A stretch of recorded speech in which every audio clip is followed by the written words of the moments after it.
Welcome students. Today we will learn about federalism. What federalism? Okay. So the word federalism related to the federal government system. So what is federal government system? Federal government system is a combination of two or more level of government like central government, state government and local government. I took the example of India because we know it, and it will help you to understand the topic. Okay. So in the all over the world, different countries follow this federal system. That means the combinations of different tier or level of government under a single political power, not different political power, under a single political power. Okay. So now we will learn about what is federalism or what is the federal system. In our book, you can see that, yes, this part. Federalism is a system of government in which the power is divided between a central authority and various constituent units of a country. That means central authority means central government, and constituents unit, that means provincial, state, or other subdivisions of the government. If we took the example of India, then in India we can see three tier or three level of federalism of government, which make India a federal country, like central government, then state government, and then local bodies or local government, that means panchayat in rural areas and municipalities in urban area. Okay. Now look some characteristic, uh, that is the in uh, if we discuss about the power of central government and state government, then we can see that in the federal system both government enjoy the power independently. Central government has few particular responsibilities to rule or to administrate the whole country, and the state government look after the day-to-day administration of their states, day-to-day administration of their states. Okay. Now next part.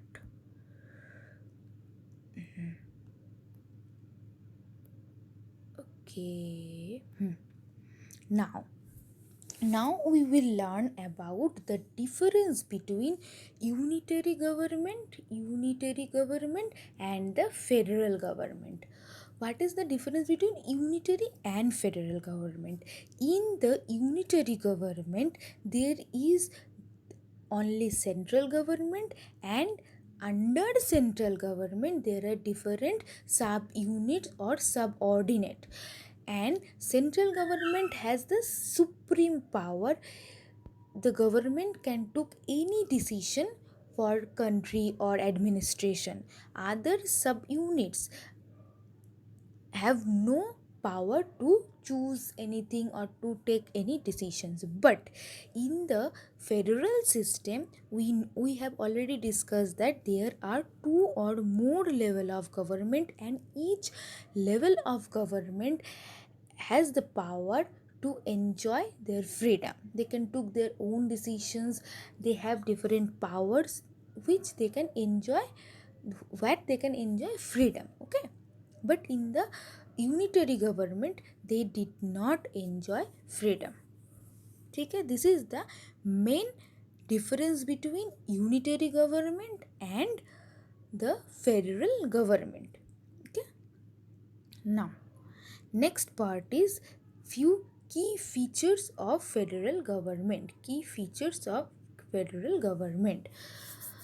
First feature, what are the features? There are two or more level of government. We have already discussed in India we have three level of government, that is central, state and local body, local government, that is panchayat in rural area and municipal in urban areas.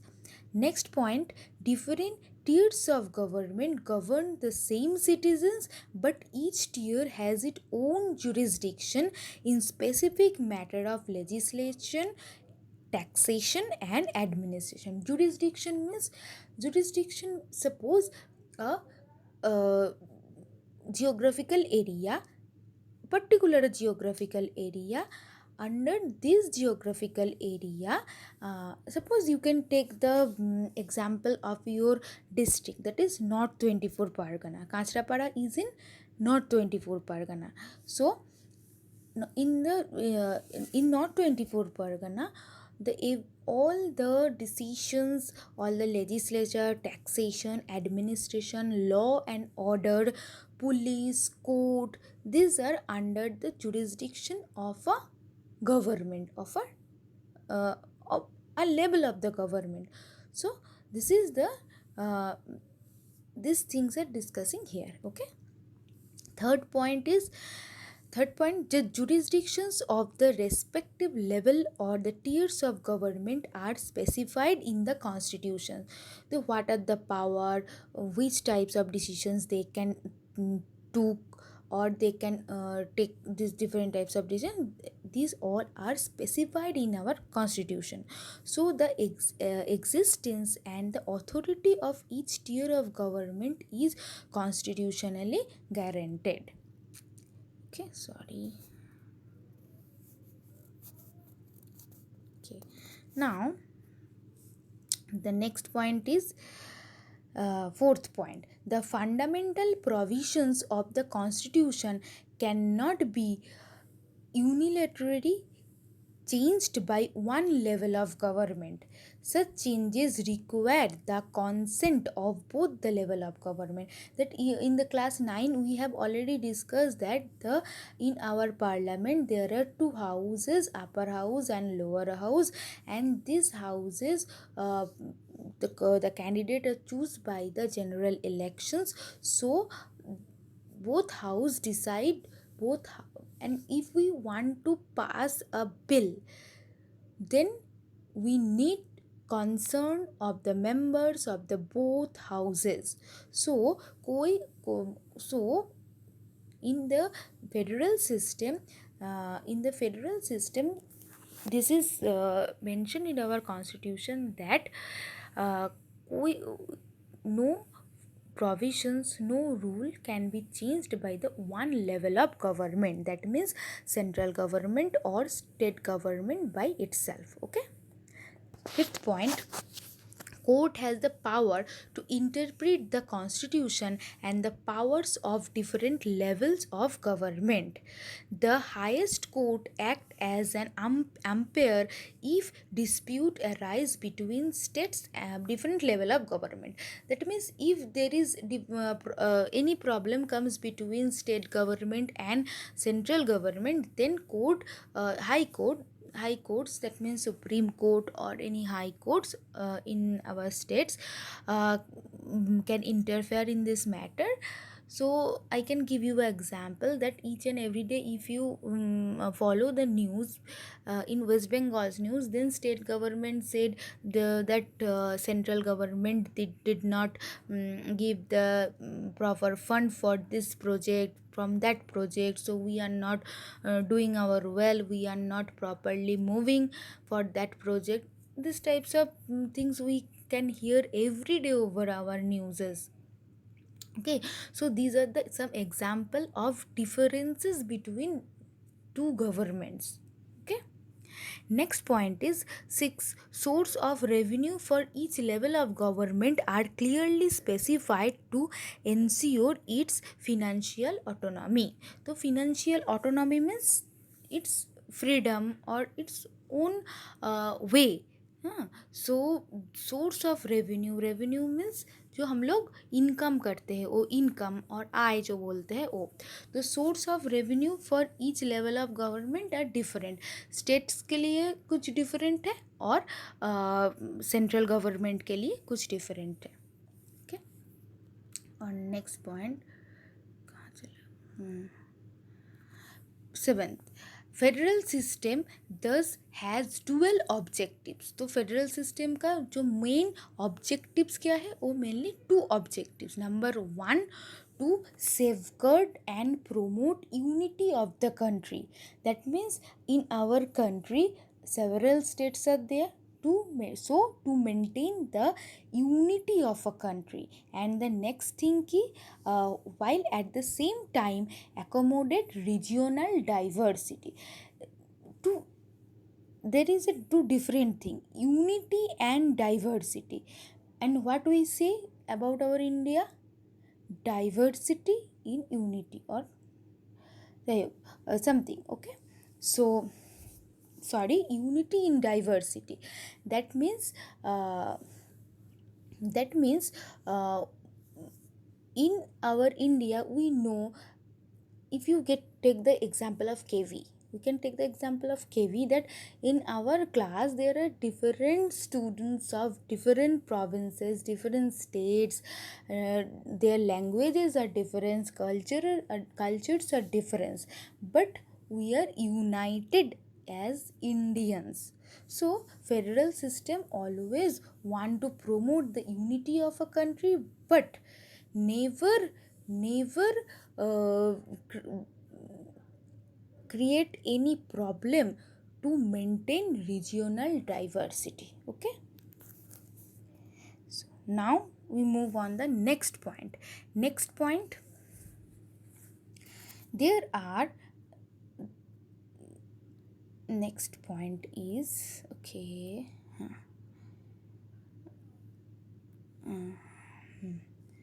there are two kinds of routes through which federation have been formed.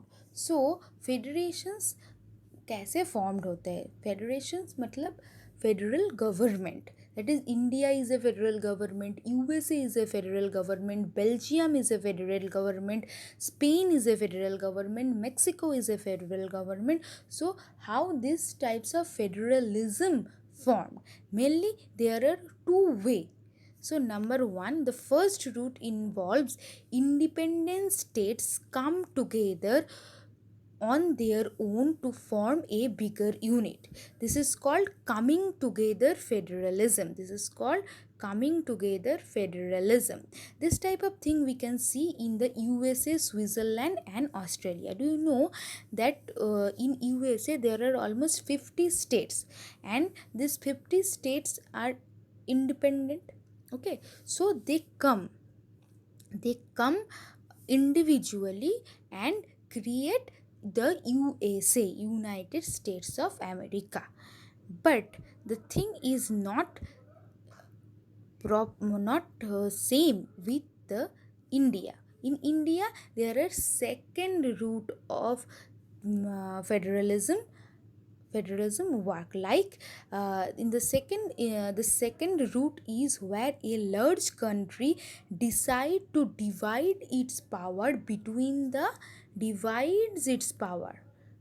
In the first thing we have learned that in the USA different states comes together to form a federalism, but in the second cases in India, where a large country decide to divide its power between the constituent states.